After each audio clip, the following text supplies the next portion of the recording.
Songe fait le dimanche matin 9 juillet 2023. Dans ce rêve, j'étais avec une connaissance chrétienne devant partir en voiture avec elle. La voiture était une voiture 7 places. Dans la dernière rangée de celle-ci était assise une petite fille. Dans la rangée de sièges, juste derrière la conductrice, j'ai vu qu'il y avait un mort assis. Lorsque j'ai vu ce mort, j'étais surprise qu'il soit là. Et je sentais dans le rêve que cela faisait un moment que ce mort était là. J'étais interpellée et je me posais la question. Pourquoi ce mort n'est-il pas enterré? Pourquoi la conductrice n'a-t-elle pas peur qu'on découvre un mort dans sa voiture? Pourquoi ne réagit-elle pas? Pourquoi fait-elle comme s'il n'était pas là? Elle n'avait même pas l'air d'avoir conscience qu'il y avait un mort dans sa voiture. La conductrice et moi sommes montés dans la voiture et je continuais toujours à être perturbée par ce mort. Et j'étais étonnée que cela ne la perturbe pas plus que ça et qu'elle semblait même, être habituée à la situation et trouver la situation normale. Assis sur le siège du passager, je me retournais régulièrement et je me posais la question si la petite fille à l'arrière avait conscience que la personne devant elle était morte. Et je continuais à rester perturbée par la présence de ce mort qui ne semblait ne déranger que moi. Me retournant une fois de plus, je vis d'un seul coup, comme si ce mort reprenait vie. Et en fait, il y avait un homme de mon église qui se levait en fait de ce corps et s'avança vers moi et me dit, en citant le prénom de sa femme, qu'elle était enceinte. Puis un deuxième homme de mon église sortit également de ce corps, se pencha vers moi et me dit également le prénom de sa femme est enceinte. Et le rêve s'arrêta là. J'ai eu des échanges avec des amis à ce sujet pour l'interprétation de ce rêve. Et il en est ressorti 2 interprétations. La première, c'est que l'Église avec un grand E est morte spirituellement et elle est symbolisée par le cadavre. Et les conducteurs, représentés par la conductrice, ne semblent pas avoir conscience de l'état spirituel de l'Église.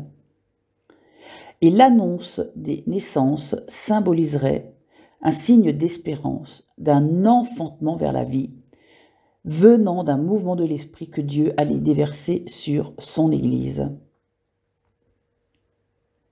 Car dans le songe, le mort, qui est sans identité, qui peut être tout le monde et personne à la fois, s'est réveillé en se matérialisant par une identité bien définie d'un membre de mon Église et qui annonce par 2 fois des naissances par 2 femmes différentes, annoncées par 2 époux différents.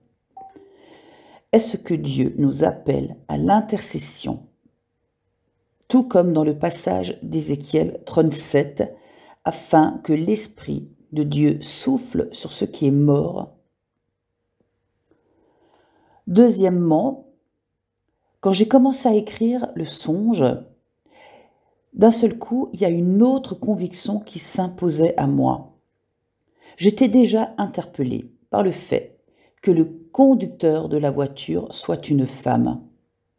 Et je me demandais toujours quel était le rôle de cette petite fille dans cette scène que j'avais vue.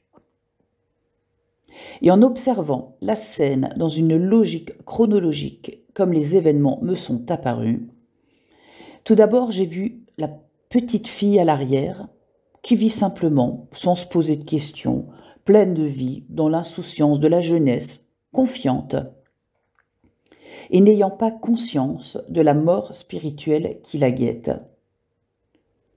Elle grandit puis arrive à l'étape du cadavre.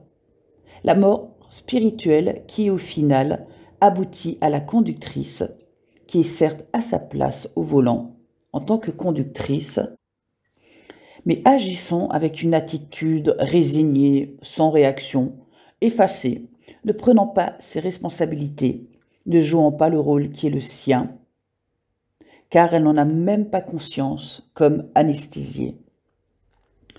Ensuite arrive l'annonce, par 2 fois, de l'enfantement de 2 femmes différentes.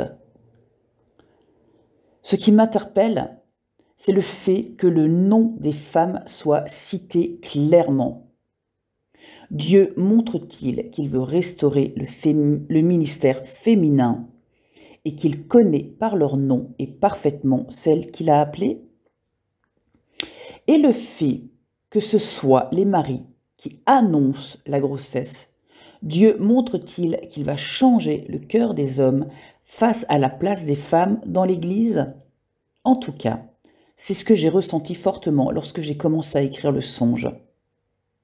Et le fait que par 2 fois, à 2 reprises, ce sont des hommes qui annoncent l'enfantement de leurs femmes, est-ce que cela témoigne que Dieu est en train de restaurer le ministère féminin avec l'aval des hommes? En tout cas, c'est des sujets que je soumets à la prière afin qu'il en soit fait selon la volonté du Très-Haut, lui qui est souverain de toutes choses et qu'il nous conduise dans sa volonté parfaite, dans les temps que nous vivons, afin que l'Église rentre pleinement dans les desseins de Dieu, chaque membre à sa juste place. Je tenais à préciser que les 2 interprétations peuvent être complémentaires, car pour que l'Église se réveille de sa mort spirituelle, cela se fera par la nécessité de restaurer le rôle de la femme au sein de l'Église de Jésus-Christ, et particulièrement de ce renouvellement de la pensée du cœur de l'homme. Et les 2 interprétations seraient liées l'une à l'autre, dépendantes l'une de l'autre. C'est un réveil combiné à la restauration des femmes pour la réalisation du réveil de l'Église, car je ne crois pas que le réveil de l'Église se fera sans la restauration du ministère de la femme. Voilà, je vous remercie de m'avoir écouté.